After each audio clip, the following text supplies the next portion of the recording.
What leavening agents are best for vegan gluten-free baking?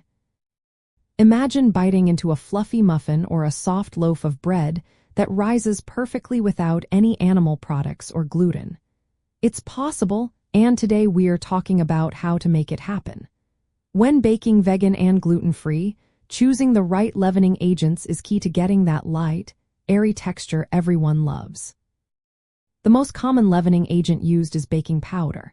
It's a complete leavening agent, meaning it has both an alkaline part and an acid, so it activates with moisture and heat. This makes it super convenient because you don't need to add anything else for it to work. Vegan gluten-free baking powders are made without gluten, dairy, or eggs, so they're safe for these diets. You'll find them in most grocery stores, and they work well in cakes, muffins, and cookies. Usually, about 1 teaspoon of baking powder per cup of flour is enough to give your baked goods a good rise. Next up is baking soda, which is a stronger leavening agent but needs an acid to activate. Common acids you can use include apple cider vinegar, lemon juice, or plant-based yogurt. For example, if you're making a vegan gluten-free cake, adding a teaspoon of baking soda with a tablespoon of apple cider vinegar can give it a nice lift. Just remember, baking soda alone won't do the trick unless there's an acid present. Using too much baking soda can also affect the flavor, so stick to the recommended amounts. Yeast is another option, especially for bread recipes. It's a biological leavening agent that ferments sugars to produce carbon dioxide slowly. This slow process creates the rise needed for bread and rolls. When using yeast, it's important to give the dough enough time to rise, usually at least 1 hour. Since gluten-free dough doesn't have gluten to trap the gas, adding binders like xanthan gum or psyllium husk helps hold the structure.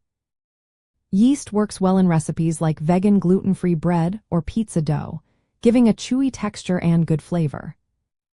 Adding binding agents is essential because gluten gives baked goods elasticity, which is missing in gluten-free recipes.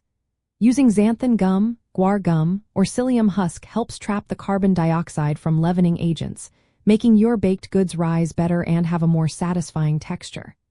Combining these with a good gluten-free flour blend, like rice, oat, sorghum, or nut flours, can make a big difference. Using a mix of starches such as tapioca or potato starch can also improve the rise and softness. When baking vegan gluten-free, it's helpful to remember that these baked goods might not last as long as traditional ones. They tend to dry out faster, so try to enjoy them within a few days or freeze extras for later. Slightly increasing the amount of baking powder or baking soda can help compensate for the lack of gluten and improve the rise. In summary, baking powder is your go-to for quick breads and cakes. Baking soda with an acid works great in recipes with natural acids, and yeast is perfect for making bread and rolls. Combining these with the right flour blends and binders will help you create delicious, light, and fluffy baked goods that fit your vegan gluten-free lifestyle.